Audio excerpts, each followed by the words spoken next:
Bonjour et bienvenue à votre émission hebdomadaire. Le dimanche, on se dit tout. Merci pour votre fidélité renouvelée. Au cœur de nos échanges de ce dimanche 19 juillet, où va le Bénin? Ou juste où ira Patrice Talon? Voilà les questions qui taraudent les Béninois depuis 2016, quand l'homme d'affaires, première fortune du Bénin, a pris les rênes de ce pays très pauvre d'Afrique de l'Ouest. Placé sous le signe des réformes, le mandat qui s'achève péniblement pour les Béninois aurait battu tous les records d'abus. Des marchands sauvagement déguerpis aux milliers de fonctionnaires victimes de licenciements collectifs, en passant par les tueries de mai 2019, chaque Béninois porte avec peine et misère sa croix. Tenez, le Bénin a connu 6 coups d'État sans une seule perte en vies humaines. En 4 ans, avec Patrice Talon, le Bénin a enregistré plus de personnes assassinées par les forces de l'ordre qu'en 60 ans. Tenez, le Bénin bat tous les records d'exilés politiques. Puis, cette tendance, loin de toucher seulement les politiciens de carrière, pousse des jeunes activistes et journalistes à se mettre à l'abri d'une justice devenue complètement folle. Dans le domaine des affaires, tous les secteurs économiques vitaux sont détenus exclusivement et à 100% par le groupe Talon.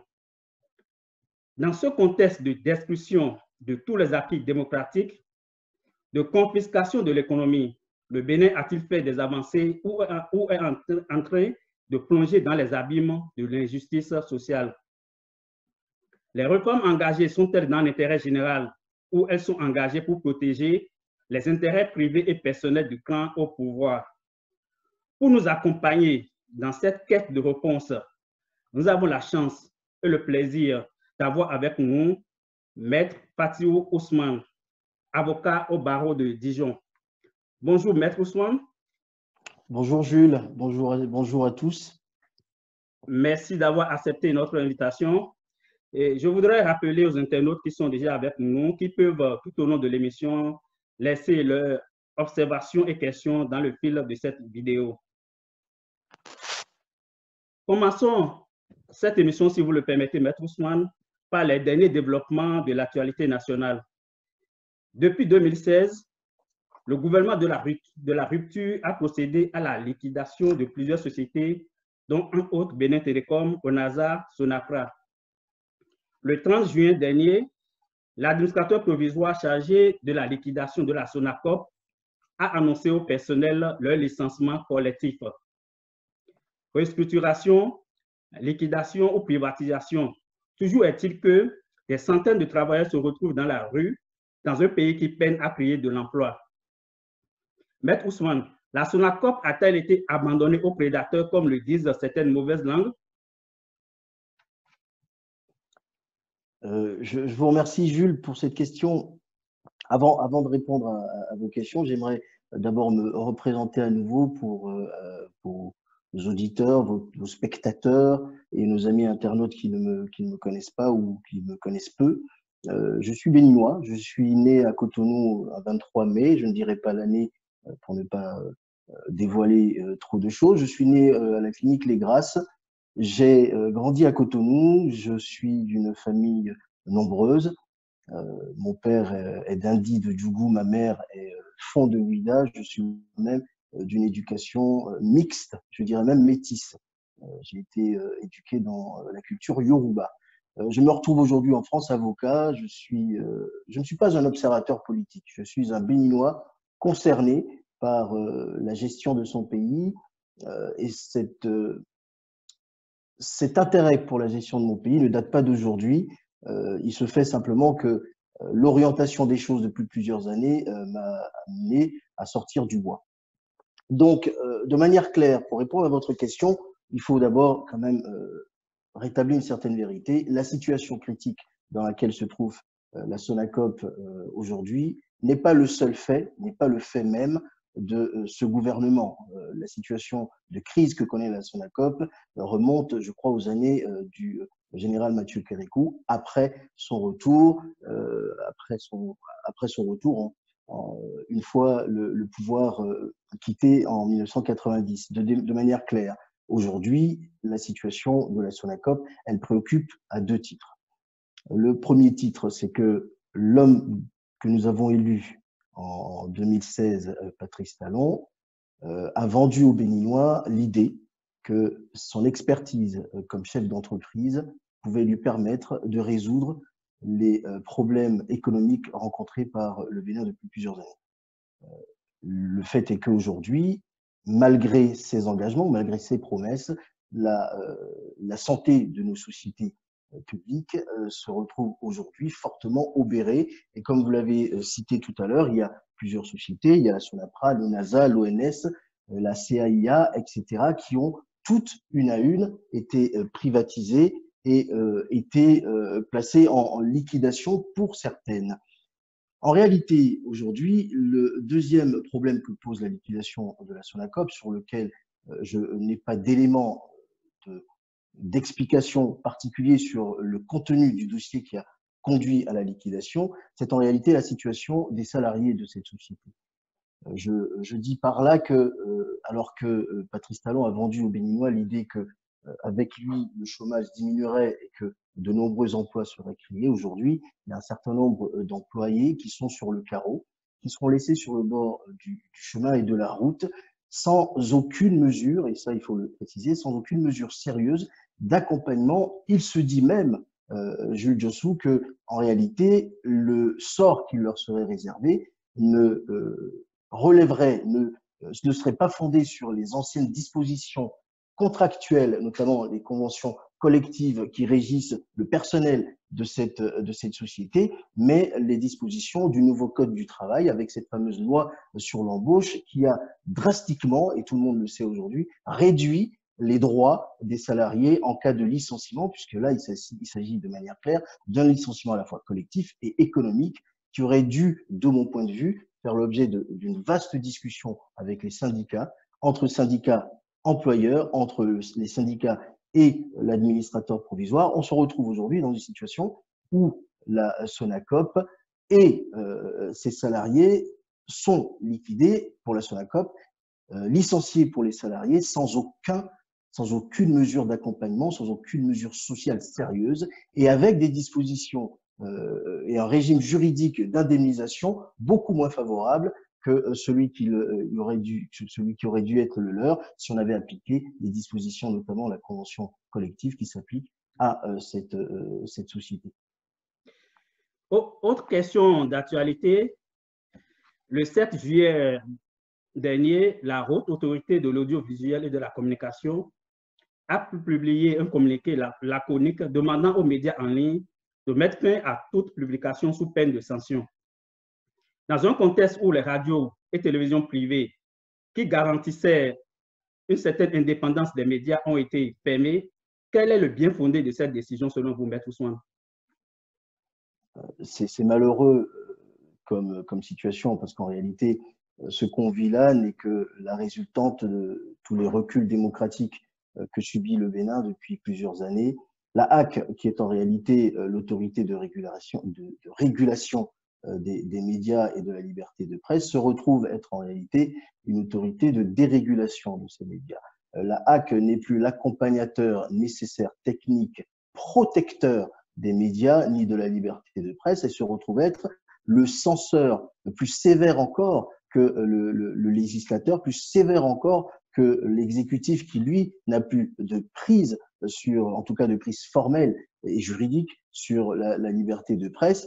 On a vu ce qui s'est bien passé avec les organes de presse qui ont été fermés, certains qui sont mis en difficulté. Je veux parler de la radio Soleil FM, dont il faut quand même rappeler que durant plusieurs années, ces antennes ont été brouillées sans que la HAC ne lève le petit doigt pour essayer de trouver une solution technique à un problème qui, de l'aveu même de la HAC, était un problème technique de piratage. Je rajoute que fatalement cette société, cette radio, Soleil FM, a été fermée pour des raisons, de mon point de vue, mais c'est le juriste qui parle, particulièrement farfelues dans la mesure où les arguments avancés par la HAC pour justifier le non-renouvellement de la licence ne sont pas juridiquement valables. j'ose imaginer, j'ose espérer que lorsque les choses reviendront à la norme, à la normale dans le pays, on reprendra le cours des émissions de cette radio. J'ajoute, avant de répondre à votre question sur le dernier communiqué de la HAC, que nous sommes là en face d'un véritable système qui est mis en place. Vous avez vu que la contradiction n'est pas tolérée. Nous savons aujourd'hui que les voix dissonantes sont combattues avec force, avec malice, parfois avec violence. Je prendrai simplement le cas du journaliste Ignace Sossou, qui a été scandaleusement, je le précise, emprisonné pour avoir fait son travail et avoir relayé des propos dont l'auteur n'a pas contesté qu'ils ont été tenus. Il y a également la Nouvelle Tribune, dont on sait que malgré les procès remportés, ce journal a du mal, en tout cas, à être empêché de paraître en papier, en tout cas. Donc, pour en revenir à votre dernière question sur le communiqué de la HAC, eh bien, nous sommes là, j'ai envie de dire que la boucle est bouclée. On réduit les espaces d'expression et de liberté, on réduit la possibilité de la critique où qu'elle se trouve. On ne cherche pas à accompagner, puisque j'ai cru lire par ailleurs que certains gérants, certains responsables de ces médias avaient déposé des dossiers depuis fort longtemps et que c'est la lenteur avec laquelle ils ont été traités par la HAC, ou n'ont pas été traités d'ailleurs par la HAC, qui fait qu'ils se retrouveraient, selon les dires de la HAC, dans une situation de violation des règles applicables. C'est quand même curieux que l'organe qui est censé accompagner et protéger les médias et la liberté de presse se retrouve être en réalité leur propre bourreau. Et ça, c'est un signe en réalité de ce que nous ne sommes plus réellement en démocratie, que les choses soient claires. J'ai signé récemment un billet sur mon mur Facebook disant que j'estimais que ce dernier acte posé par la HAC était en réalité le signe de ce que résolument les dirigeants d'aujourd'hui, avec la complicité de la HAC, ont décidé que les espaces de liberté, les espaces de contradiction, les espaces même d'opposition et de critique devaient disparaître, et c'est dommage.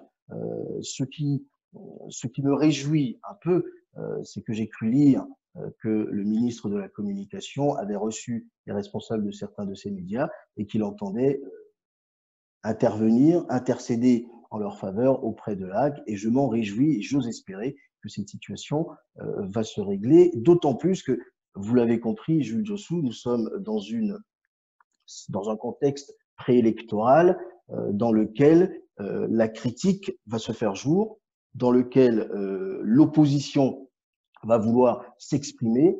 On sait le sort qui lui est fait sur les antennes du service public national audiovisuel, et en réalité, on voit que la doxa actuelle veut empêcher cette opposition, cette diversité d'expression d'apparaître, tout simplement. Et ça, c'est dommage. On espère que cet espace d'expression qui reste sera sauvegardé. Autre domaine dans lequel les questions subsistent au Bénin actuellement, les communales de mai 2020 n'ont pas fini de livrer leur verdict. L'installation cahuteuse des maires qui a amené le Parlement à siéger en urgence pour réécrire les lois devrait connaître un dernier rebondissement. Dans une décision rendue par la Cour suprême, un poste de conseiller à la mairie de Parakou a été invalidé, ce qui annule de fait la majorité qui a permis au FCBE de choisir le maire en leur sein. Dans la perspective d'une réélection du maire de Parakou, la loi volera-t-elle une fois encore aux populations leur choix de dirigeants, comme ce fut le cas à la mairie de Porto-Novo? C'est une excellente question et je suis particulièrement peiné de devoir répondre à cette question. En réalité, je suis, dans ma formation universitaire, juriste des collectivités territoriales. Le droit des collectivités territoriales, la libre administration des communes sont des choses qui me sont chères. Ce à quoi nous assistons depuis quelques années au Bénin s'apparente selon moi à un net recul de la décentralisation au Bénin et de la libre administration des communes. Avant de répondre à votre question, il faut quand même qu'on plante un peu le décor. Ces communales, rappelons-le, se sont tenues dans un contexte à la fois sanitaire qui aurait justifié, de mon point de vue, leur report. D'ailleurs, j'ai écrit un courrier, une lettre ouverte au chef de l'État dans ce sens, qui évidemment n'a pas été suivi des faits. Mais ces communales-là s'inscrivent également dans un contexte juridique qui aurait dû conduire également à leur report. Je vous rappelle que la Cour africaine des droits de l'homme et des peuples a rendu non pas une, mais deux ordonnances dans deux affaires différentes opposant l'État béninois à des citoyens béninois. Dans l'une notamment, la Cour africaine des droits de l'homme et des peuples a clairement enjoint, elle ne dit pas je demande, elle ne dit pas je vous supplie, elle dit je vous enjoins, État béninois, de surseoir à la tenue de ce scrutin parce que dans les conditions dans lesquelles il va être organisé, notamment sur un fond de litige ancien avec un citoyen, ces élections-là risquent de porter une atteinte à la fois disproportionnée et irrémédiable aux intérêts et aux droits de ce citoyen. Ce sont des mots qui ont leur sens. Et le fait que le Bénin se soit retiré du mécanisme qui permettait aux citoyens de saisir la Cour africaine des droits de l'homme et des peuples n'a aucun emport en réalité sur cette décision d'une juridiction internationale, supranationale, dont l'application au Bénin aurait dû être automatique. J'ajoute sur ce point-là que j'ai également demandé à la Cour suprême, dans un courrier adressé à son président, de prendre toutes ses responsabilités pour faire en sorte que les décisions de la CADHP soient exécutées. Bien évidemment, il n'en est rien. Donc aujourd'hui, on se retrouve avec des communales qui se sont tenues dans ce contexte à la fois d'insécurité juridique, mais d'insécurité sanitaire également. Mais on va plus loin encore sur l'insécurité juridique, puisque vous avez oublié de mentionner dans votre présentation que entre le moment où le scrutin s'est tenu, la proclamation des résultats également s'est tenue, il y a eu le vote d'une loi modifiant de manière substantielle le fonctionnement des conseils communaux et municipaux, avec non plus un système d'élection des maires, mais de désignation, je dirais même de nomination par les partis politiques, ce qui remet en cause de manière fondamentale la libre administration des communes, mais également le principe de l'autonomie des conseils communaux et municipaux. Donc, on est dans un pays qui fabrique aujourd'hui, avec la complicité de certaines de ces institutions, puisqu'il y a une assemblée qui a voté ces lois, il y a une cour constitutionnelle qui les a validées, on est dans un pays qui fabrique une insécurité juridique, et c'est ce même système d'instabilité qui vous amène à la situation que vous décriviez il y a quelque temps, c'est-à-dire l'élection ou l'annulation de l'élection d'un conseiller communal à Parakou. En réalité, qu'est-ce que c'est?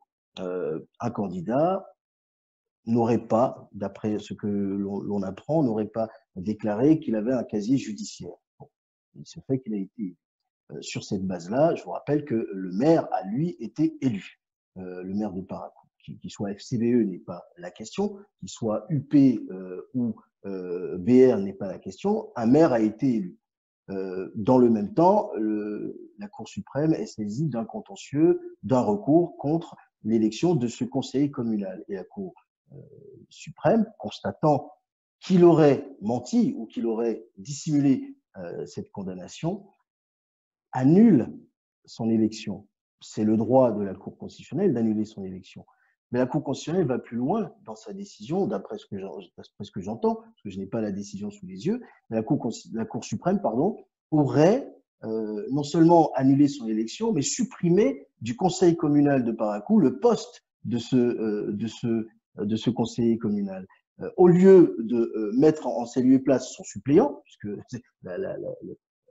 sur la liste, il y avait le titulaire et le suppléant, la Cour suprême va plus loin. Elle crée non pas une décision de droit, elle crée une situation d'insécurité et d'instabilité juridique au plan local qui va même plus loin, puisque la Cour suprême elle-même, si cette décision était avérée, violerait la loi, puisque la loi a fixé un nombre minimal, un nombre maximal de conseillers municipaux. Et ce conseil municipal serait donc illégalement constitué si cette décision devait se fixer à ce point d'insécurité juridique. C'est extrêmement parlant et c'est extrêmement évocateur de ce que le pays est aujourd'hui dans une situation, dans un système quasiment d'insécurité juridique parce que les décisions ne sont plus prises dans l'intérêt des gens et en fonction de la loi.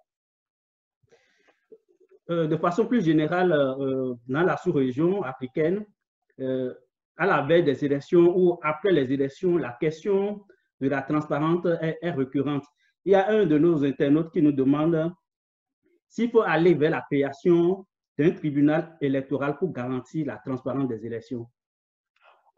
Il y a un tribunal en réalité le vrai juge, que les choses soient claires, le vrai juge du politique, c'est l'électeur.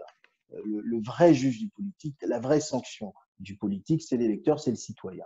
Les mécanismes de vérification, de contrôle de la sincérité des élections, c'est des mécanismes qui demandent, de mon point de vue, une certaine solennité, une certaine hauteur. Créer des tribunaux par département pour vérifier, organiser et surveiller la validité ou la transparence d'une élection, en réalité, c'est pas quelque chose qui, à mon sens, est pertinent. Je m'explique en 2 mots. Il y a dans d'autres pays la possibilité de saisir localement des juridictions. Nous avons aujourd'hui au Bénin, en tout cas, des tribunaux avec des chambres administratives.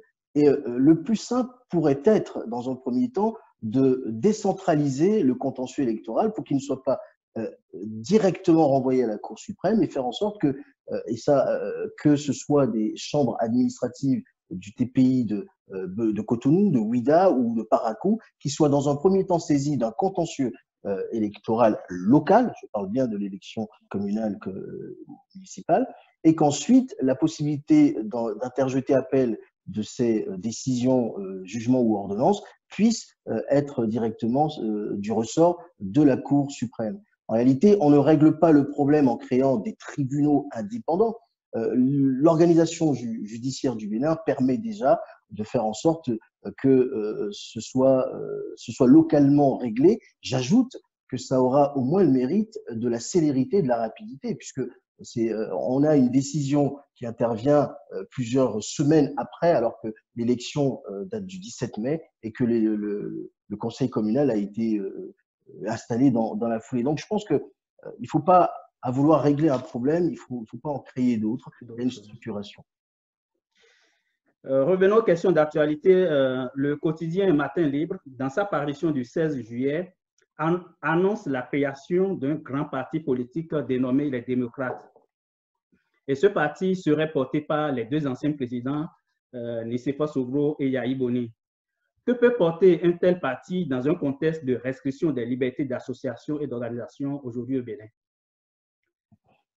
Vous me demandez à moi de me prononcer sur une situation et vous employez vous-même le conditionnel parce qu'effectivement, pour l'instant, on ne sait rien de la création de ce parti. Moi, personnellement, en tant que citoyen observant de loin ce qui se passe au Bénin, je me réjouis de toute action visant à donner à l'expression politique toute sa diversité. J'ai publié il y a quelques jours un petit post sur l'idée que résister, c'était agir. J'estime que, contrairement à une certaine école, je pense que résister, c'est vraiment bouger et faire bouger les choses. Et je ne peux que me réjouir de voir que ce soit les anciens présidents ou d'autres prétendants à la destinée, à la direction de la destinée de notre pays, je me réjouis de voir que les choses bougent et que des initiatives se font jour par-ci, par-là, pour faire en sorte de redonner de l'espoir aux Béninois. Maintenant, quelle pourrait être la place de ce parti dans l'échiquier politique national? Je vous rappelle qu'aujourd'hui, nous sommes dans une situation particulièrement ubuesque. où l'Assemblée nationale est composée de 83 députés, tous appartenant au clan du chef de l'État. Nous sommes dans une situation particulièrement inéquitable où 77, ou peut-être même, non, 70 ou peut-être même 71 communes sont dirigées par des maires appartenant aux deux partis soutenant le régime actuel. Donc c'est un parti, si jamais il se créait, le parti Les Démocrates, qui naîtra sur du néant, puisqu'il n'aura aucun relais politique lui permettant aujourd'hui de faire porter sa voix, notamment à l'Assemblée nationale. Il n'aura aucun représentant à l'Assemblée nationale. Il part de zéro, mais il a une chose, ce parti-là, si jamais il pouvait exister et s'il existait, c'est qu'il aura au moins l'avantage de porter la voix de ceux qui ne sont pas entendus, qui ne sont pas représentés aujourd'hui à l'Assemblée nationale, comme dans les conseils communaux. C'est un parti qui a vocation à prendre toute sa place, que les choses soient claires. Et moi, je vois d'un très bon œil le fait qu'enfin, les résistants, l'opposition longtemps contrainte, parfois même soumise au silence, se réveillent enfin et que les Béninois puissent espérer que quelque chose bougera et que leur voix, parce que les choses soient claires, les Béninois aujourd'hui ne sont pas représentés à l'Assemblée nationale et que leurs voix seront entendues et auront des relais au plus haut niveau de l'État. Si nous nous mettons dans l'hypothèse de la création de ce parti, une chose est sûre, ce parti devra se mettre en conformité avec les lois votées par l'Assemblée nationale actuelle. La question que les Béninois se posent aujourd'hui, peut-on se mettre en conformité avec un Parlement qu'on est en train de contester, que les porteurs de ce projet de parti sont en train de contester l'existence même de ce Parlement? C'est une excellente question parce que, et je l'entends depuis quelque temps sur les réseaux sociaux, notamment des soutiens du régime actuel qui viennent presque de manière assez audacieuse reprocher à ceux qui veulent aller sur le terrain et dans l'arène politique pour aller arracher nos libertés à ceux qui nous dirigent aujourd'hui, qui nous reprochent donc, ces soutiens du régime actuel, ils nous reprochent presque de vouloir descendre dans l'arène et nous conformer et nous mettre en règle vis-à-vis de lois qui sont contestables et qui seront contestées de toute façon lorsque un retour à la norme et à la normale sera enclenché. Ils nous reprochent donc de vouloir nous mettre en conformité pour faire en sorte que le débat politique soit un débat politique équitable, égal et sain. C'est assez surprenant en réalité et ça montre une chose, c'est qu'il y a, de mon point de vue, une forme de fébrilité qui anime le camp du pouvoir actuel, dans le sens où je pense qu'il misait sur une forme de résignation, une forme de fatalisme qui consisterait à baisser les bras, à laisser se dérouler sous nos yeux complices du coup le plan qui est celui qu'ils ont établi, qui est celui de l'exclusion, qui est celui du rejet de la sanction populaire, parce que les choses soient claires dans l'esprit de tout le monde.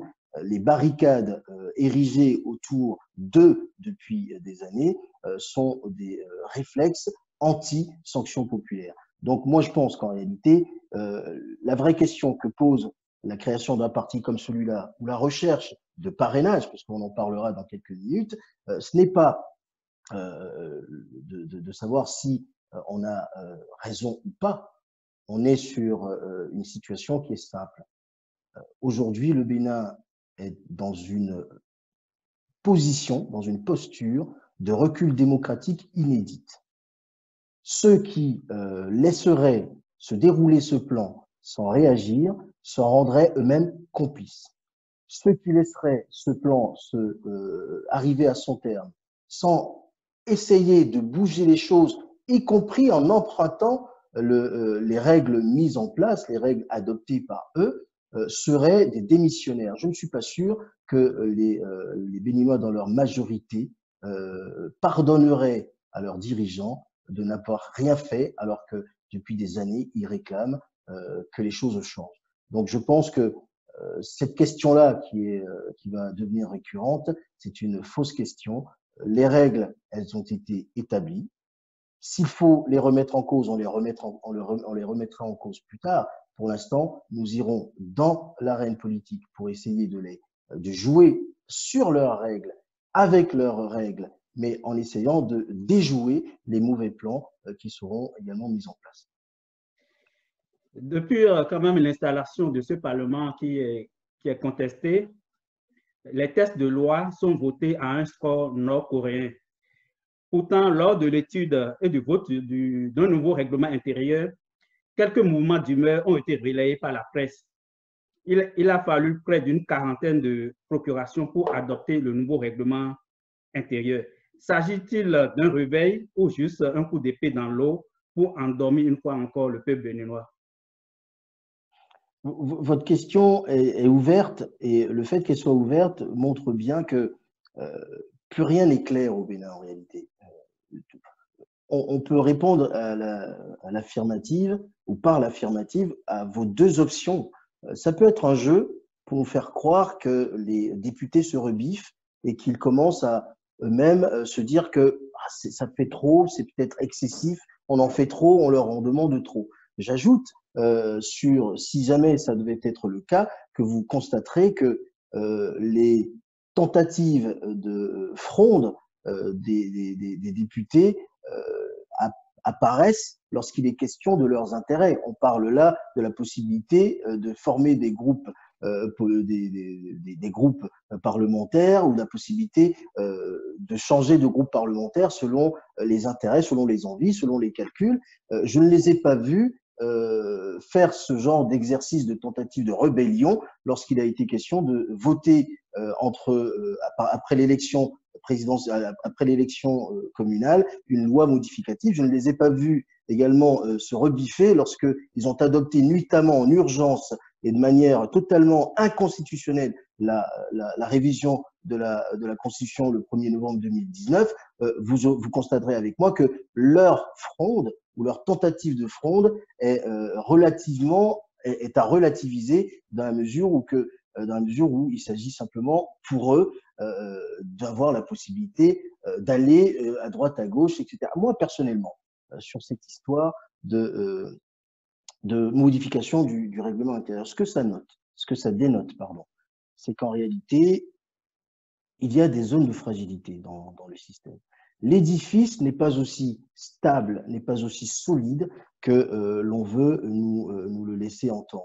Vous avez entendu également un des députés émettre l'idée que ses collègues ne devaient pas considérer que l'Assemblée nationale serait ad vitam aeternam et toujours composée de deux partis sans possibilité de discussion, notamment il entendait deux partis frères, sans possibilité d'opposition et qu'il arrivera un jour dans ce pays, et je pense que ce jour est proche, Jules Diossou, il arrivera un jour dans ce pays où l'opposition sera à nouveau à l'Assemblée nationale, où le peuple sera représenté dans toute sa diversité à l'Assemblée nationale. Donc le jeu qui vient de se dérouler sous nos yeux, en réalité, sur les 41 procurations qui feraient que on douterait de ce que les rangs de la majorité présidentielle seraient friables, etc. Pour moi, c'est un jeu. Ça n'a aucune forme d'importance. D'ailleurs, si ça avait de l'importance, ça voudrait dire que les deux partis seraient opposés. Or, il ne vous aura pas échappé, il n'aura échappé à personne, que ces deux partis-là soutiennent un seul et même exécutif. Donc, cette étanchéité qu'ils viennent établir entre groupes parlementaires, c'est une étanchéité en réalité qui est de façade, puisque de toute façon, l'un dans l'autre, il n'y a pas de discussion, il n'y a pas d'opposition à l'Assemblée nationale. Et le fait que l'un soit membre du groupe parlementaire Union progressiste ou membre du groupe parlementaire Bloc républicain n'a aucune forme d'importance sur le quotidien des Béninois et notamment sur l'absence d'opposition au Parlement. Avant d'entrer dans le cœur de notre émission de ce jour, je voudrais rappeler aux internautes qui peuvent laisser leurs observations, les questions dans le fil des commentaires de cette vidéo. En 2016, le peuple béninois a opté pour un vent de changement en confiant sa destinée à un homme d'affaires, Patrice Talon. 4 ans après le début de cette aventure, l'enthousiasme qu'il a apporté au pouvoir s'effrite. Quel regard portez-vous, Maître Ousmane, sur le bilan de ces 4 années, d'une part sur le plan économique et d'autre part sur le plan des réformes politiques? Alors, je ne suis pas économiste, cela ne vous aura pas échappé. Moi, ce que j'observe, c'est qu'il y a eu des promesses qui elles-mêmes étaient adossées au profil d'un homme. Cet homme, c'est le président de la République qui était alors le candidat. Le candidat dont la réussite professionnelle, la réussite économique laissait entendre qu'avec lui au pouvoir, et c'est d'ailleurs le sens de son discours de campagne et de ses promesses électorales, le Bénin sortirait de l'ornière et que ce Bénin-là serait un Bénin qu'il comparait volontiers aux pays émergents tels Singapour et Taïwan, etc. Le constat aujourd'hui est accablant, nonobstant les remarques et les communications sur le statut de revenu, de pays à revenus intermédiaires qui nous ont été récemment servis, l'on voit des choses qui, en réalité, sont d'une clarté limpide. Je n'ai pas les chiffres en tête, mais de mémoire, Jules Diossou, je sais qu'en réalité, l'endettement public béninois n'a jamais été aussi important. Je crois qu'on est passé, on a augmenté l'endettement public béninois de près de 1600 milliards en 4 ans. 1600 milliards en 4 ans. Je ne sais pas où est passé cet argent. Si les Béninois de l'intérieur savent où est passé cet argent, qu'ils me l'expliquent, qu'ils me le disent. Moi, ce que je vois en réalité, c'est que nous avons un pays qui est dans une situation économique difficile. Vous avez un pays qui est aujourd'hui, qui fait face à la fermeture des frontières avec le Nigeria et dont l'impossibilité de régler ce problème avec le Nigeria signe l'échec le plus cuisant du mandat de Patrice Talon. En réalité, vous avez un voisin dont l'importance budgétaire pour nous n'est plus à démontrer, tout le monde le sait, tout le monde sait que lorsque le Nigeria tousse, le Bénin est quasiment malade. Et aujourd'hui, ça fait près de plus d'un an que cette frontière est fermée et notre pays n'est pas en mesure, nos gouvernants, vous vous rendez compte, Jules, ne sont pas en mesure de régler ce problème, de sortir le Bénin de cette impasse, de sortir les nombreux commerçants dont l'activité est aujourd'hui bloquée de cette impasse. Moi, c'est cela que je regarde en réalité. J'ajoute sur cette question-là, Jules Diossou, que étrangement, alors que l'on connaît l'importance fiscale, économique du commerce avec le Nigeria, des importations, réexportations avec le Nigeria, à aucun moment notre Assemblée nationale n'a voté un collectif budgétaire ou un 12e provisoire pour rectifier le tir, alors que le budget de 2019 notamment ou de 2018 était établi sur la foi de chiffres qui n'ont jamais pu être atteints du fait de la fermeture de cette frontière. On est là en face d'un pays et en réalité, vous l'aurez vu vous-même, Jules, on est en face d'un gouvernement qui a vendu une fiction et aujourd'hui, la réalité est tout autre. Nous avons parlé tout à l'heure de la Sonacop et des nombreux chômeurs qui allaient être à la rue. Nous avons parlé des reculs des libertés, notamment sociales, avec le droit de grève, etc. Et moi, je suis un observateur, je ne suis pas un économiste. Et ce que je vois, c'est qu'un pays qui se dit à revenu intermédiaire est incapable, en période d'inondation, d'aller secourir les personnes inondées. Un pays qui se dit à revenu intermédiaire, donc qui est censé nous faire passer d'une case dans les strates de développement, ce pays-là est incapable de mettre en œuvre des mesures d'accompagnement social dans le cadre du coronavirus, dont on a vu que pas plus loin qu'au Togo, le gouvernement a décidé d'accompagner avec vraiment de réelles dispositions sociales et sanitaire son pays. Moi, ce que je vois, c'est qu'en réalité, il y a un discours et la réalité. Et la réalité est très, très loin du discours, en tout cas sur le plan économique tel qu'il nous est vendu depuis quelques années. Sur l'aspect économique du bilan, prenons deux réformes rapidement. La réforme des voyages officiels. Le gouvernement, en 2016, en son arrivée, a installé la cellule des voyages officiels et aussi une autre réforme, la question du leasing. Et à ces deux réformes, on prête des pouvoirs magiques d'économie budgétaire. Quel regard portez-vous sur ces deux réformes, la cellule des voyages officiels et le leasing? Je vais vous décevoir sur le premier volet de votre question, la cellule des voyages officiels, parce que si vous avez des chiffres, moi je veux bien les prendre, Jules. Si quelqu'un a des chiffres officiels des économies prétendument réalisées, je veux bien les prendre. Le problème aujourd'hui, Jules, en réalité, c'est que on nous raconte une histoire, on nous vend un plan d'économie. Je ne suis pas sûr qu'en réalité ces économies aient pu être réalisées. Moi, je me fie à ce que j'entends, à ce que je lis. Et ce que je lis, notamment de certains économistes qui se sont penchés sur la chose, notamment en ce qui concerne le leasing des véhicules, c'est que ça nous a coûté beaucoup plus d'argent que ça ne nous en a fait économiser. Et ça en réalité, c'est palpable, puisqu'on sait, d'après ce que j'ai cru lire, que l'économie annoncée est loin d'être réalisée, puisque en réalité, les chiffres ont augmenté sur cette courte période de manière exponentielle. J'ajoute, pour parler du bilan économique du régime de monsieur Talon, qu'en 2016, le port autonome de Cotonou était le deuxième en termes de volume de marchandises.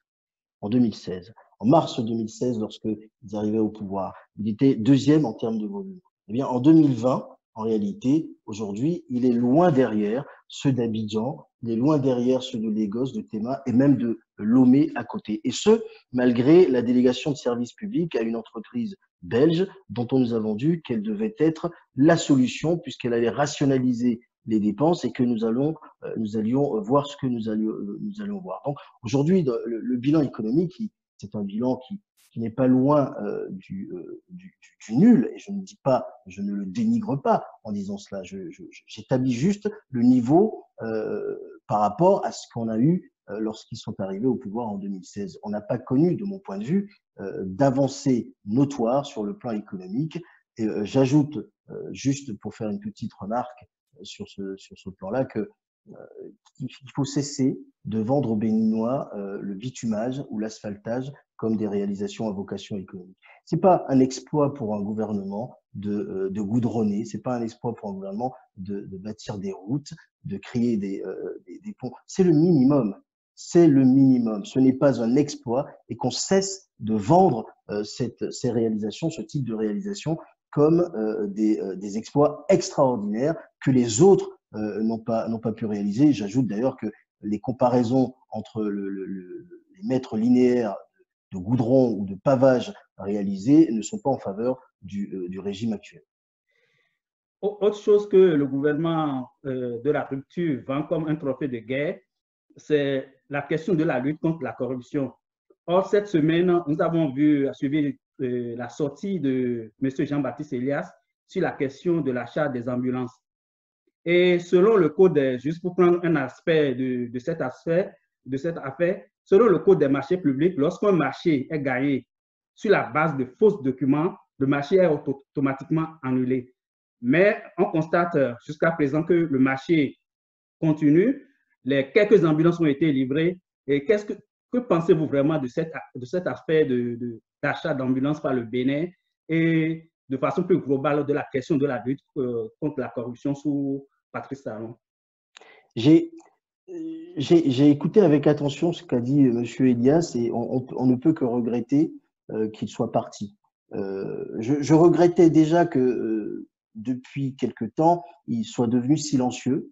On ne peut que regretter qu'il soit parti. Et vous avez vu dans la foulée, d'ailleurs, que dans la foulée de son départ, qu'il y a eu un changement dans l'organisation de la lutte contre la corruption au Bénin. Il n'y a plus d'agence de lutte, il y a une haute autorité dont on sait bien évidemment qu'elle ne sera ni opérationnelle ni active, puisque le but de ce changement soudain n'est pas si soudain que ça, puisqu'il faut savoir qu'on est dans un système bien organisé. Le but de ce changement soudain d'organisation de la façon dont l'État béninois lutte contre la corruption n'est pas anodin, puisqu'il montre de manière claire qu'on veut mettre cet organe sous contrôle, sous tutelle, pour pouvoir y exercer le contrôle et la direction, la supervision la plus absolue. En réalité, qu'est-ce que cela nous dit de ce qui se passe au Bénin? C'est le deux poids, deux mesures.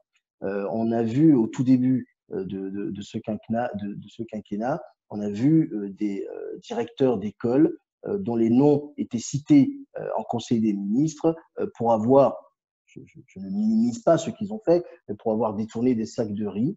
Et on a vu la façon lapidaire, laconique, presque cinglante avec laquelle ils ont été sanctionnés. Et lorsque, à contrario, on met en avant des situations de fraude, de violation des règles en matière de marché public au plus haut niveau de l'État, je parle de ministère, vous avez parlé d'achat d'ambulance, mais parlons également des motos d'un certain ministère, on voit qu'en réalité, il y a un deux poids, deux mesures qui montre qu'on n'est plus dans une situation d'équité ni d'égalité devant la loi.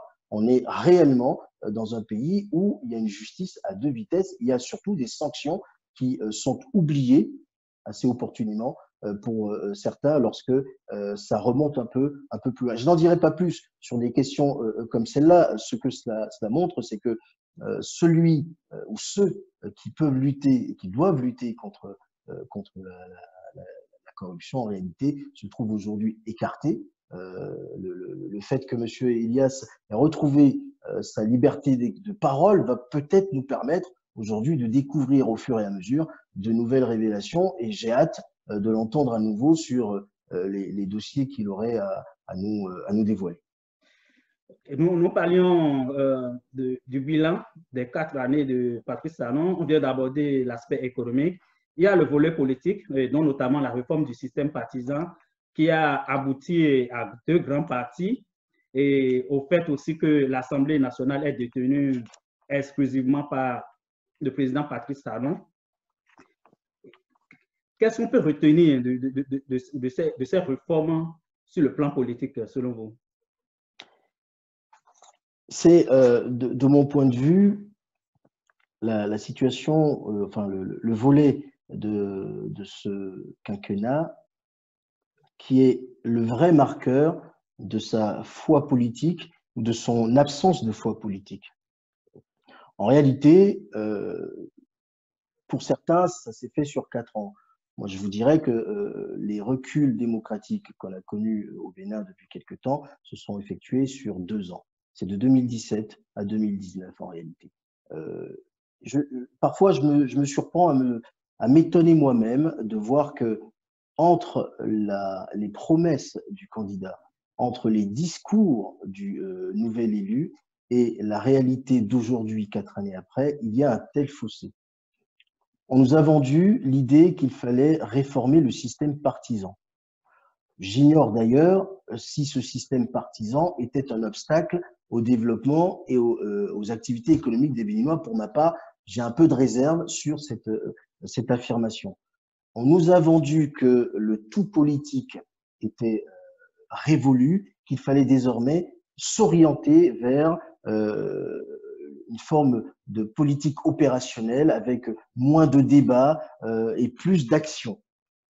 Mais en réalité, ce qu'on voit, Monsieur Diossou, c'est que rien, vous m'entendez, rien ne justifie que pour des réformes politiques, que pour prétendument faire avancer l'organisation politique, on est exclu des partis politiques, qu'on est fait tirer sur des Béninois. Parce qu'en réalité, aujourd'hui, on a tendance à oublier, mais ces réformes politiques, elles ont eu des conséquences à la fois sur l'organisation institutionnelle de notre pays, on va y revenir dans quelques instants, mais elles ont eu des conséquences sur la vie des Béninois.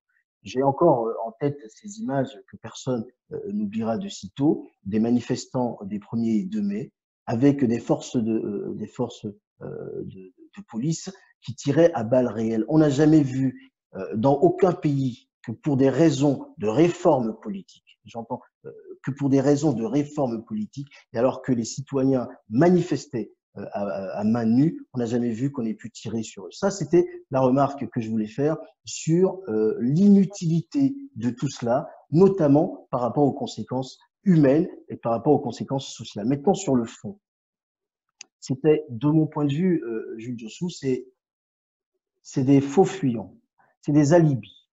La réforme des partis politiques, avec une charte des partis politiques, en réalité, elle était inutile, en tout cas, elle était impertinente dans sa façon d'être menée.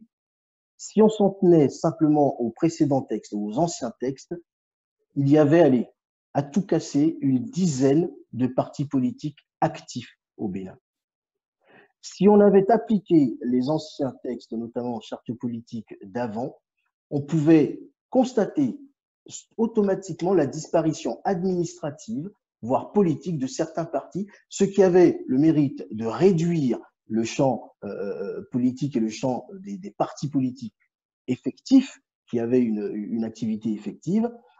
En réalité, on s'est servi de ce prétexte de la réforme des partis politiques et de la charte des partis politiques et du code électoral, puisque c'est un tout, pour organiser la structure qui ferait en sorte que le Bénin ne soit plus un État démocratique comme il l'a été, mais une sorte d'hybride entre le semblant de démocratie et un régime autoritaire dont on a vu qu'en réalité, il n'a pas hésité à laisser tirer, je dis à laisser tirer sur des Béninois. Donc en réalité, le bilan que moi je fais de ces réformes, c'est quoi? C'est qu'aujourd'hui, prétextant que des textes nouveaux n'auraient pas été respectés, on a exclu des partis politiques qui étaient beaucoup plus anciens et qui avaient une vie politique, une activité politique plus ancrée que les deux derniers partis politiques de l'échiquier politique national. On a créé de toute fiction et de tout artifice le certificat de conformité qui a sonné le glas de la possibilité pour l'opposition d'arriver au pouvoir. On a empêché un parti politique de même recueillir et recouvrer ses propres documents, aujourd'hui qui sont encore réquisitionnés au ministère de l'Intérieur. Et la conséquence, c'est quoi? C'est que en 2020, aujourd'hui, au Bénin, en Afrique, il y a un parlement où l'opposition n'est pas représentée. Il y a un parlement où le peuple n'est pas représenté. Et je ne parle pas du taux de participation, sur lequel tout le monde ergotera à volonté. Je parle de la diversité d'opinion du peuple. On ne peut pas me dire qu'en 2019 comme en 2020, que les 12 millions de Béninois, certes, nous ne sommes pas 12 millions à voter, mais que les 12 millions de Béninois ont tous donné leur voix aux deux partis soutenant le chef de l'État. C'est impossible, ça n'a pas de sens. On ne peut pas me dire que dans des zones où il n'y a pas eu vote, parce que les populations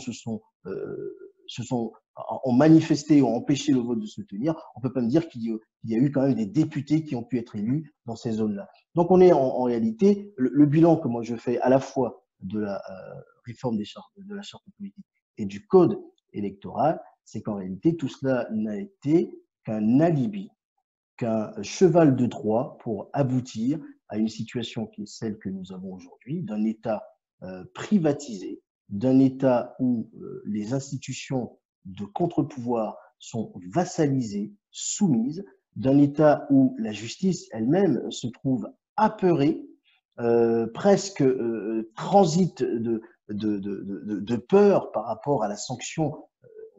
Je ne parle pas ici de la réforme du Conseil supérieur de la magistrature, etc.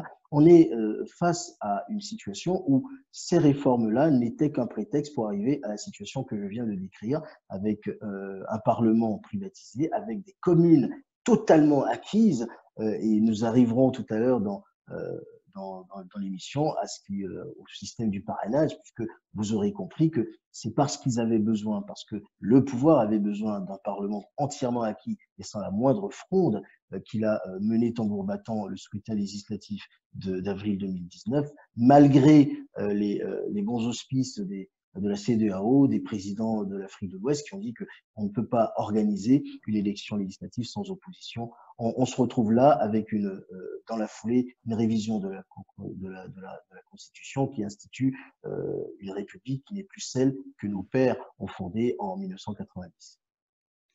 Certains partisans du pouvoir vont vous opposer quand même que c'est le prix à payer pour le développement du Bénin. Qu'en pensez-vous? J'ai déjà répondu à ce genre de choses. Je trouve qu'il y a, et j'aimerais ici le dire avec encore plus de force, la démocratie n'est pas à opposer au développement. Les libertés publiques et individuelles ne sont pas en contradiction avec l'idée de se développer. C'est une fiction malveillante et mal intentionnée qui consiste à faire croire aux Béninois que la démocratie était un frein à notre développement. Ce n'est pas la démocratie qui construit les routes, ce n'est pas la démocratie qui construit des écoles, ce n'est pas la démocratie qui gère le port de Cotonou, c'est l'État. Donc, si nous sommes dans cette situation, c'est l'échec de l'État béninois. Ce n'est pas l'échec des seuls dirigeants d'aujourd'hui, entendons-nous bien, c'est l'échec de l'État béninois de n'avoir pas réussi avec les règles démocratiques à faire en sorte que, au fur et à mesure, les Béninois sentent que cette démocratie accompagne leur épanouissement personnel, accompagne l'augmentation de leurs revenus, accompagne le développement de leurs activités économiques et fasse en sorte que leurs études soient utiles pour que derrière, ils puissent trouver un travail, pour que l'artisan de Dantopa ou de Misebo puisse être sûr qu'à la fin du mois, il n'aura pas des difficultés à nourrir ses enfants. C'est l'État, c'est le rôle de l'État, ce n'est pas le rôle de la démocratie. La démocratie n'a pas vocation à développer, elle a vocation à accompagner le développement. Et d'ailleurs, j'en veux pour preuve que lorsque on entendait le chef de l'État affirmer avec beaucoup d'assurance que il allait ou que nous allions devoir renoncer à un certain nombre de libertés qui étaient devenues, dit-il, incompatibles avec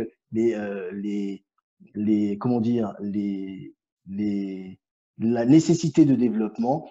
Je rétorquais à cela que c'est un faux discours. C'est un discours qui est irresponsable dans la bouche de nos dirigeants, qui consiste à dire qu'il fallait renoncer à ces libertés pour embrasser le développement. En réalité, que vaut votre route, que vaut le port, que vaut le pont, que vaut une autoroute si vous n'êtes pas libre de pouvoir en profiter, si vous n'avez pas suffisamment d'espoir en la justice, en la liberté de presse, en la liberté d'expression pour pouvoir en profiter. En réalité, ce discours-là, il faut une fois pour toutes lui tordre le cou et expliquer aux gens que ce n'est pas la démocratie qui développe, mais l'État. Toujours est-il que nous sommes à moins d'un an de la fin du mandat du président Patrice Talon et l'opposition ou de façon plus générale les forces politiques de la résistance ne s'entendent pas sur la marche à suivre pour pouvoir faire face à l'échéance de 2021. D'un côté, il y a les partisans de la stratégie électoraliste et de l'autre, les partisans de la stratégie non électoraliste ou bien les partisans du boycott. Le ministre candidat Zanaï a publié un communiqué au nom de la résistance où il appelle dans un langage à peine voilé au boycott. De votre côté, vous avez publié, vous l'avez rappelé tout à l'heure, une tribune sur votre page Facebook où vous appelez les Béninois à résister. Mais si on se réfère aux deux élections passées, les législatives de 2019, les communales de 2020, est-ce que les conditions d'organisation, d'exclusion des partis, ces conditions ne donnent pas raison aux partisans du boycott?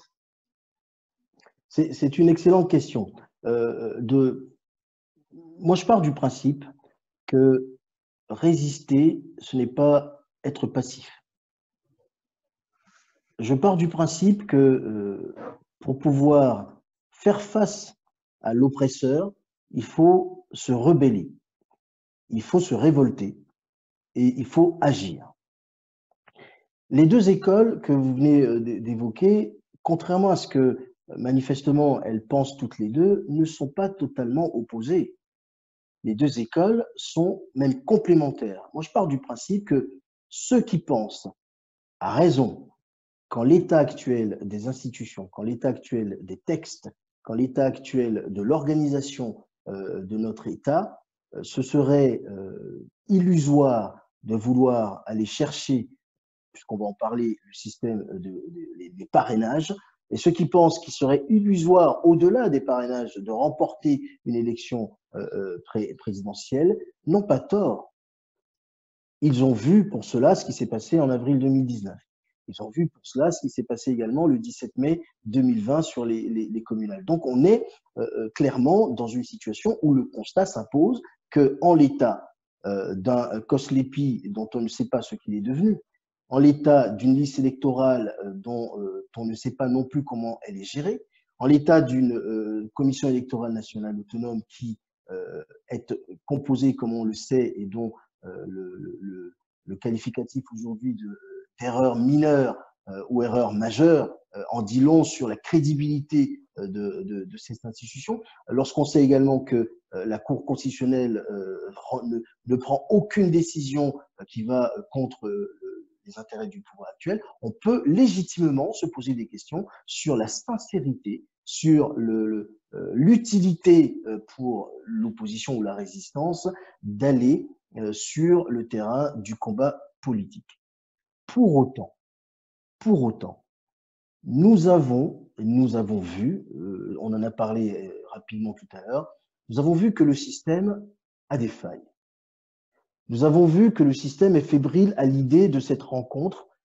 Nous sommes là sur quelque chose qui est de l'ordre de l'irrationnel. La rencontre présidentielle, c'est de l'ordre de l'irrationnel. Nous savons que ce qui va se passer en mars et avril 2021 relève de la sanction suprême pour le peuple. Le peuple a vu, les électeurs béninois ont vu que par le certificat de conformité, on les a exclus, on a exclu leur vote.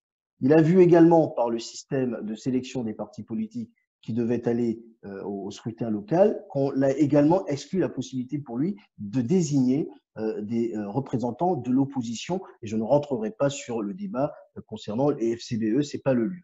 En réalité, ce qu'on sait aujourd'hui, c'est que le peuple attend avec beaucoup d'impatience. J'ai presque envie de dire, il trépigne d'impatience à l'idée que sa rencontre avec le pouvoir en place se fasse en mars-avril 2021. Ce qui va arriver aujourd'hui, c'est tout simple. Le système a des failles. S'il faut rentrer dans le système, s'il faut exploiter ces failles, je ne suis pas sûr, Jules Diossou, que même ce système, avec l'organisation et la rigueur qu'on lui connaît aujourd'hui, puisse tenir et faire en sorte que l'élection présidentielle de 2021 échappe au peuple. Je ne vous parle pas de partis politiques, je vous parle des électeurs béninois qui vont massivement, parce que l'espoir va renaître, parce que cet espoir sera incarné par un réel opposant, un réel résistant et une vraie alternative démocratique. Je pars du principe que cette rencontre entre les Béninois et leurs dirigeants actuels ne pourra pas être minimisée, ne pourra pas être altérée, et en tout état de cause, si jamais un candidat émergeait et que les parrainages arrivaient à se fédérer autour de lui, quel qu'il soit, Jules Diossou, vous-même, Jules Diossou, pourriez être candidat. Vous-même, Jules Diossou, si vous étiez l'alternative de la résistance ou de l'opposition, pas opposition politique, mais opposition dans le sens opposition à ce qui est en train de se mettre en place actuellement au Bénin, je suis persuadé que vous pourriez l'emporter malgré les possibilités qu'a le système mis en place aujourd'hui de faire en sorte d'échapper à la sanction populaire. Je pense que c'est ce vrai combat qu'il faut mener. Il n'y a pas d'opposition ou de contradiction dans le fait de dire que Il faut se battre pour que les règles soient les mêmes pour tous. Il faut se battre pour que la Sénat puisse faire son travail en toute équité. Il faut se battre pour que lorsque le contentieux présidentiel, le contentieux électoral présidentiel sera devant le bureau de la Cour constitutionnelle, il faudra se battre pour s'assurer que la Cour constitutionnelle ne travestisse rien. Il faudra de toute façon que la mobilisation des électeurs soit totale, la mobilisation des citoyens soit totale, et je suis persuadé que si on arrive à faire en sorte, parce qu'on a le souci que les choses se fassent de manière équitable, si on arrive à faire en sorte qu'un candidat soit suffisamment outillé et accompagné, il n'y a pas de raison pour que le peuple béninois ne l'emporte pas en mars et avril 2021. Selon vous, c'est quoi le grand risque pour l'opposition à choisir la politique de la chaise vide dans la perspective de l'élection présidentielle de 2021? L'opposition, j'ai envie de vous dire que dans la situation où elle est aujourd'hui, ça ne peut pas être pire. Elle est déjà exclue de tout. Pour certains, ils ont été contraints à l'exil. Laisser se dérouler le plan des dirigeants actuels sans réagir et sans se mobiliser, et j'ai presque envie de dire trivialement sans se bouger, ce serait se rendre complice de cette forfaiture et faire en sorte que le plan, que le tapis rouge soit déroulé. Il n'y a même plus à discuter, on arrête tout, il n'y aura plus d'opposition de toute façon, puisque ça ne servira plus à rien de faire des conférences ou de faire des communiqués si c'est pour derrière ne rien mettre en œuvre. Et quand je dis ne rien mettre en œuvre, j'entends bien l'idée que nous savons que tout système, y compris les plus rusés, a des failles. L'un des goulots d'étranglement pour tout candidat pour l'élection présidentielle de 2021, vous l'avez abordé brièvement tout à l'heure, c'est la question du parrainage.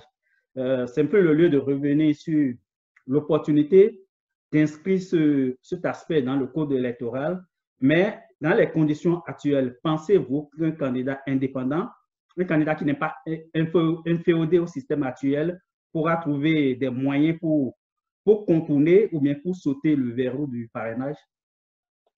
Rendez-vous compte, Jules Diossou, que lorsque l'Assemblée nationale béninoise a adopté la révision de la Constitution et que quelques jours plus tard, elle adoptait le nouveau code électoral, il y avait déjà à l'Assemblée nationale plus de la moitié des parrains que nos députés décidaient d'instituer. Il y avait déjà plus de la moitié acquise non pas à une diversité d'opinions du peuple, non pas à une opposition ou une potentielle participation de l'opposition, non, mais acquise à un exécutif. Ceux qui ont décidé cela savaient également que quelques mois plus tard, ils dérouleraient le plan suivant qui serait que l'élection communale donnerait majoritairement des élus, des maires issus de ces deux partis. Donc en réalité, leur plan n'était pas d'améliorer le système démocratique, parce qu'en réalité, qu'est-ce qu'on nous a vendu sur le parrainage? On nous a vendu l'idée que le parrainage visait à élaguer ou supprimer ou faire reculer les candidatures dites farfelues ou sans intérêt. Ça pose quand même un problème de réflexion. Qui sommes-nous, vous, moi, ou qui sont-ils pour juger de la pertinence ou de l'utilité d'une candidature? Qui sont-ils pour dire qu'un Béninois de 40 ans, qui a fait des études ou pas, mais qui a pensé qu'à un moment il pouvait être utile pour son pays, qui sont-ils pour dire que sa candidature, simplement parce qu'elle ne serait pas parrainée par un de leurs élus, qui sont-ils pour dire que sa candidature serait inutile et donc farfelue? C'est déjà un signe de mépris du peuple et de l'intelligence de ce peuple. Je vais même plus loin, hein, on ne va pas parler de l'aspect financier de la chose, mais ça en dit long sur la conception que chacun de nos élus, de nos dirigeants actuels a de l'intelligence de ce peuple. Et ça, c'est utile à chaque fois qu'on parle du parrainage de le dire. Ce parrainage, qu'est-ce que c'est? Il faut le démystifier, il faut le démythifier. La plupart des pays ont un système de parrainage, y compris même en Afrique. La France a un système de parrainage très ancien. Et c'est un système de parrainage tellement ouvert qu'il n'a jamais posé de problème, puisqu'il n'est pas question de se faire parrainer seulement par des maires, mais par des élus locaux, à tous les niveaux de la territorialité française. Vous prenez l'exemple du Sénégal. En réalité, c'est un système de portage citoyen. C'est un système qui consiste pour des citoyens éparpillés dans diverses zones du pays à porter leur voix a priori sur un candidat en lui disant que il a leur soutien populaire. Le nôtre de système, en réalité, il est confiscatoire, il est exclusif. Il est confiscatoire parce qu'en réalité, il a été pris par une structure et une organisation qui, dès le moment où il était adopté, le rendait impossible à quiconque ne serait pas issu de leur rang. Il est également exclusif parce qu'en réalité, il met de côté toute une partie du peuple béninois. Donc, en réalité, ce système-là, il n'est pas fait pour améliorer quoi que ce soit, il n'est pas fait pour faire avancer les choses, il est fait pour exclure. Quel est le risque? C'était votre question pour l'opposition béninoise à aller, ou la résistance béninoise à aller chercher ce parrainage. Il y a, de mon point de vue, que bénéfice à aller travailler sur un système. En réalité, aujourd'hui, nous avons un choix à faire.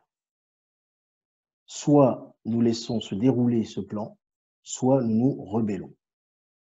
Et je crois en réalité qu'au sein même de ces élus, je crois en réalité qu'au sein même de l'Assemblée nationale et parmi certains élus, parmi certains maires, il y en a pour lesquels cette organisation du parrainage pose problème.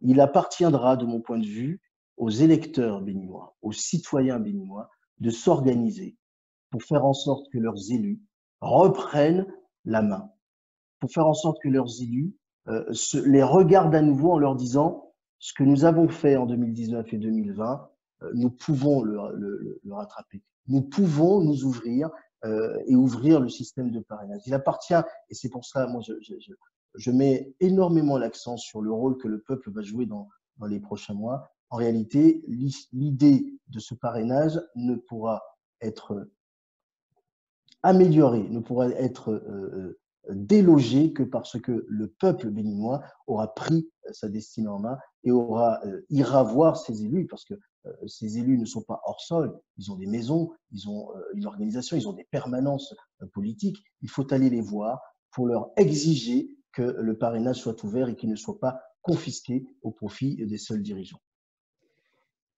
Un aspect que vous avez commencé par aborder tantôt, c'est la question de toutes les institutions qui sont impliquées dans la chaîne de l'organisation des élections. Il y a la Sénat, il y a la Cour constitutionnelle, et il y a aussi un autre aspect qui concerne le fichier électoral, et l'ex-ministre garde des Sceaux, Valentin Diamantin, l'a abordé dans une tribune cette semaine. Si on prend ces aspects sans avoir nettoyé le fichier électoral, sans avoir travaillé à s'assurer de l'indépendance, de l'impartialité de ces institutions qui doivent valider en quelque sorte les élections, est-ce qu'on peut aller à une élection dans ces conditions? Je voudrais que vous reveniez sur la question. Hein.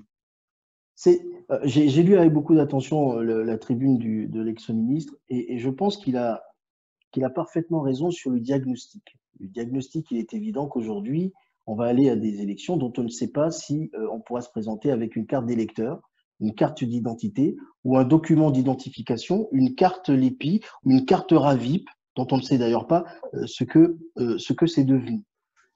On est dans une situation où la Cour constitutionnelle, est-ce qu'elle est aujourd'hui dans une situation où la Sénat, elle également, avec une composition et le rôle qu'elle a joué, a montré des signes de partialité qui sont particulièrement effrayants. Une fois qu'on a fait ce constat et qu'on essaie de réfléchir de manière pragmatique, les initiatives à mener, il ne s'agit pas de simplement se contenter de contempler et de de décrire une situation de déséquilibre. Moi, je pars du principe, Jules Dessous, que tout cela, en réalité, peut être réglé d'une manière simple. Si cette opposition, puisqu'elle est prompte à constater et à émettre un diagnostic, si cette opposition s'organise de manière solide, de manière sérieuse et avec la rigueur que lui exige l'intransigeance de ses adversaires du moment, je suis persuadé que ni l'organisation inéquitable mise en place, ni les risques de fraude ne pourront empêcher un électeur, ne pourront empêcher les Béninois de voter massivement pour le candidat que l'opposition aura désigné. Je pars du principe que tout cela est un constat. Alors, il y a l'idée qui est sous-jacente dans le commentaire du ministre, qui est qu'il faut remettre tout à plat, qu'il faut avoir une structure transitoire d'organisation de ces élections avec la composition, on va dire, tripartite de chacune des institutions. C'est l'idéal, mais ce n'est pas pragmatique. Le terrain sur lequel nous allons aujourd'hui nous a montré en réalité que depuis 2019, nos dirigeants n'entendent pas se laisser aller à ce genre de modération, à ce genre de comportement de nature à apaiser la situation. On va aller, moi je suis de ceux qui pensent qu'en réalité, ces élections auront lieu dans des conditions que nous déplorons, mais elles auront lieu. Si elles ont lieu dans ces conditions, ne pas y aller serait se rendre complice de la poursuite du plan.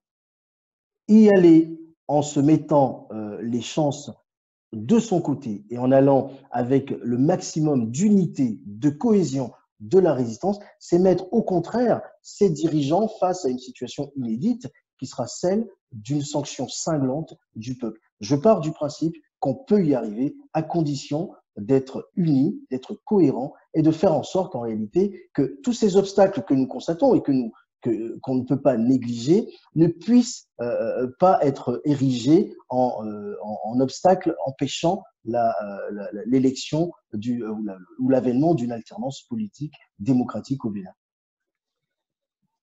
Au cours des dernières semaines, il y a un nom qui était à la une des journaux et au cœur des échanges sur les réseaux sociaux.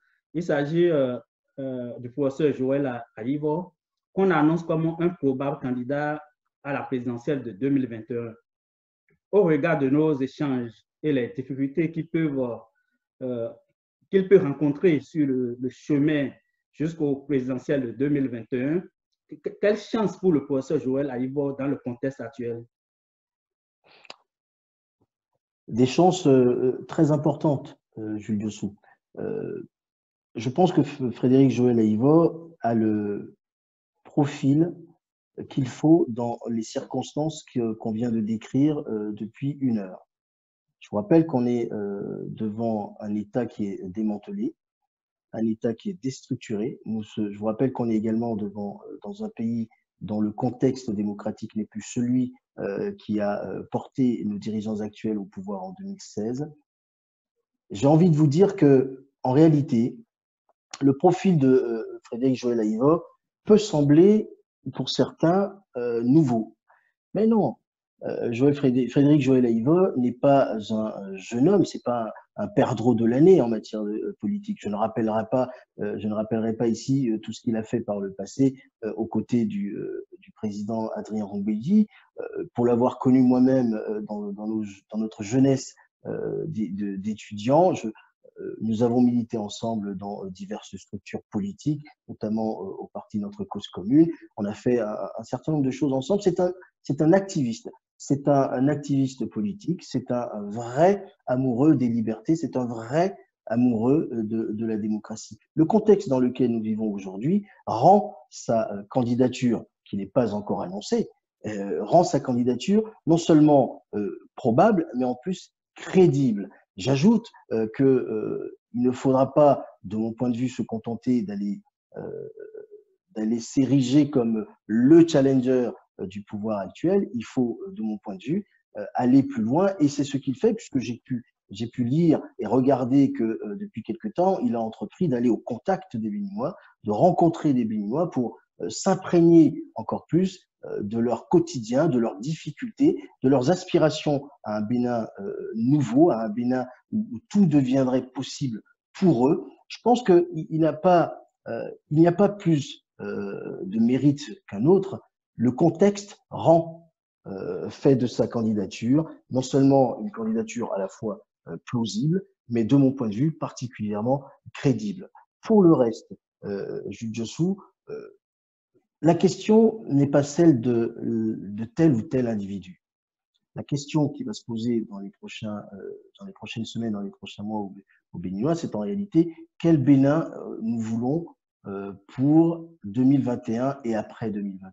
Quel type d'organisation sociétale, quel type d'organisation étatique voulons-nous et dans quel espace voulons-nous vivre, nous, Béninois, lorsque en 2030, nous serons quasiment 15 millions et qu'en 2050, nous serons peut-être 25 voire 30 millions. La question, elle est là. Les vrais enjeux, ils sont là. Et il ne s'agira pas pour l'un ou l'autre de candidats de venir dire « élisez-moi parce que je suis le challenger de tel ». Il faudra, pour ce candidat-là, poser les bases claires du véritable projet de société. Moi, je vais même plus loin sur la notion de projet de société. Je pense que les reculs que nous avons connus ces dernières années, les remises en cause de notre vivre ensemble, chèrement acquis en 1990, posent même la question d'un projet de civilisation. Il faut poser les bases de ce que nous voulons faire de notre pays, de ce que nous voulons faire de sa culture, de sa richesse, de ce que nous voulons faire de notre vivre ensemble qui a été mis à mal depuis quelque temps. Nous sommes pratiquement au terme de cette émission. Avant de vous laisser le mot de fin, je voudrais prendre quelques secondes pour remercier tous ceux qui ont laissé des commentaires. Je vais les citer pêle-mêle. Là, c'est M. Seydro, Eric Agasuno, Piotogwe Kiki, Jacques Dossou, Mohamed, Huguette Dalmeida, Cédric, Akpamevo, Raoul Soré. Je me permets aussi de lire un ou deux commentaires pour vous. Si éventuellement vous voulez réagir, vous pouvez réagir. Il y a Mme Huguette Dalmeida qui a laissé un commentaire qui dit ceci. Monsieur Ousmane se trompe quant au bilan économique de la rupture. La part du secteur primaire a sensiblement augmenté. Elle représente 28% du PIB. Cette augmentation étant due aux exportations. Et elle cite 450 milliards de francs en 2018 hors réexportation, centré sur 3 produits, et puis le coton fibre qui représente 55%. Ça, c'est son commentaire. Donc, ça a donné lieu quand même à un débat avec d'autres internautes. Maintenant, Raoul qui dit le secteur primaire, si c'est en hausse, cela n'est pas que du coton, avec les risques de santé sur la vie des populations. Il parle notamment de glyphosate et il pose une question à qui profite en majeure partie cette filière du coton. Et autre chose, je laisse quelques commentaires. Maintenant, un commentaire sur la question des élections. Monsieur Raoul Serrouet qui demande, qui dit ceci, la seule option est d'étudier les failles de la structure et des lois actuelles pour participer aux élections présidentielles. On doit abonder dans le même sens que ce gouvernement pour utiliser les failles de la structure pour être de la partie. Qu'en pensez-vous, maître Fatou Ousmane? Voilà quelques commentaires que j'ai pris pêle-mêle. Oui. Alors, je vais répondre rapidement sur le commentaire de Madame Dalmeida. Je pense que si elle a été aussi précise dans ces chiffres, c'est que derrière, il y avait un raisonnement peut-être sous-jacent qui était que le secteur primaire a probablement enrichi certaines personnes qui, ça, je laisse les Béninois décider et réfléchir sur la question qui était sous-jacente sur au commentaire de Madame Dalmeida. Sur le fait qu'il faille aller exploiter les failles du système, il est évident, et c'est le cœur de ce que je dis aujourd'hui, il est évident que tout système, quel qu'il soit, même le plus solide, même le plus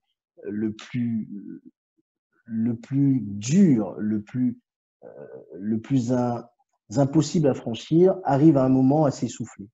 De mon point de vue, il y a ces possibilités-là qui s'offrent aujourd'hui. On l'a vu sur plusieurs situations qu'on a décrites plus tôt. On ne peut pas faire l'impasse sur notre pays. Ce qui nous attend dans les prochaines semaines, ce n'est pas de savoir si on est pour ou contre tel ou tel, c'est de savoir si nous voulons retrouver le Bénin que nous aimions, que nous aimons. C'est de savoir si nos libertés nous sont chères, c'est de savoir si notre liberté d'expression, c'est de savoir si notre droit à la sécurité, notre droit à la vie nous sont chers en réalité. C'est le vrai cœur de ce qui va se passer dans les prochaines semaines. Le reste, tel ou tel candidat, c'est des problématiques presque subsidiaires, mais qui auront vocation à venir s'agréger au cœur de la réflexion que les Béninois devront avoir dans les prochaines semaines. Nous sommes à environ 10 jours de la fête de l'indépendance du Bénin. En guise de conclusion, quels sont vos vœux les plus chers pour le Bénin? C'est une drôle de question. Je ne suis pas qualifié, je n'ai aucune qualité qui me légitimerait à faire des vœux pour le Bénin. Seulement, j'ai une qualité essentielle, c'est que je suis béninois et le Béninois est fier. Moi, je suis un Béninois qui a envie à nouveau de pouvoir me vanter, parce que ça nous arrivait à l'époque, encore il y a quelques années, de nous vanter d'avoir un pays où des alternances démocratiques se faisaient de manière paisible. Je suis un Béninois qui a envie de retrouver cette fierté que je ne peux même plus aujourd'hui afficher. J'aime bien une phrase qui dit qu'il n'y a pas de plus ferme mur que l'union et le courage. C'est à ces deux dernières notions d'union et de courage que j'aimerais inviter les Béninois à se réapproprier à nouveau. En réalité, le mur du peuple sera toujours plus fort que celui des appareils politiques. Le mur du peuple sera toujours à même de franchir les murailles que les hommes politiques érigent devant eux pour empêcher le contact avec le peuple. C'est parce qu'on a été unis et fort qu'on a fait la conférence nationale. C'est parce qu'on a été unis et forts qu'on a réussi à asseoir un vivre ensemble qui était peut-être parfois excessif, mais qui a permis notamment une alternance au pouvoir en 2016. C'est parce qu'on a été unis et forts que aujourd'hui au Bénin, avant les événements d'avril 2016, on n'a jamais eu d'effusion de sang lorsque des situations électorales se présentaient. C'est unis et fort que nous avons réussi à organiser de belles et vraies alternances démocratiques. Si nous sommes unis derrière cet idéal d'un pays démocratique, nous irons vers un développement. Nous irons vers ce développement assurément, résolument et inéluctablement. J'ai envie de dire aux Béninois de ne plus croire à ceux qui leur vendent l'idée que la démocratie serait un obstacle au développement. C'est faux. Il ne faut jamais accepter le discours qui consisterait à se priver des libertés pour un prétendu développement. Et c'est ça l'enjeu de la présidentielle de 2021. Le leurre et le mensonge qui consisterait à dire que la démocratie sont un échec, il faut le débusquer. Il faut aller chercher notre pays, il faut aller l'arracher à ceux qui veulent que nous ne soyons plus en liberté et ceux qui veulent nous asservir. C'est en réalité l'enjeu de tout cela. Il faut, de mon point de vue, que chacun des Béninois joue leur rôle. Moi, je suis un Béninois de la diaspora comme vous, Jules. Eh bien, chacun à notre place, nous jouerons notre rôle. Les Béninois de l'intérieur doivent savoir que nous ne les lâcherons pas.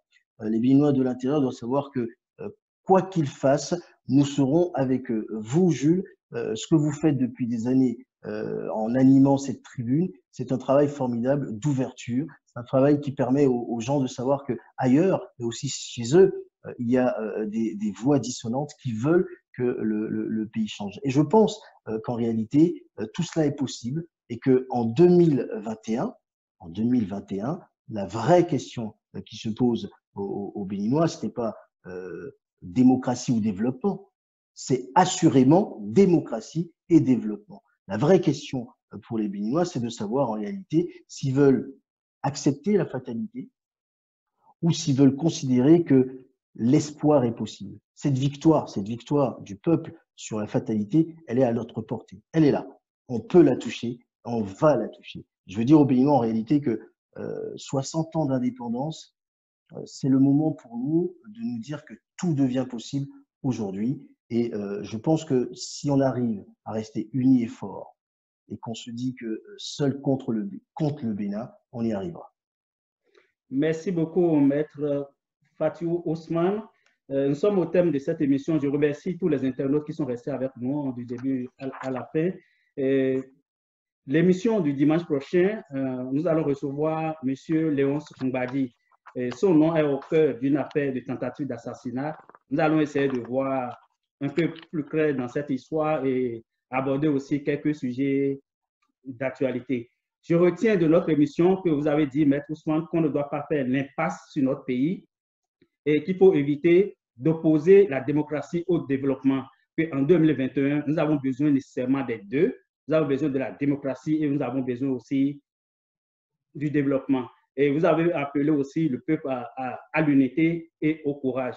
C'est avec ces deux forces qu'on pourra retrouver le vivre ensemble qui nous a toujours caractérisés depuis les 30 dernières années.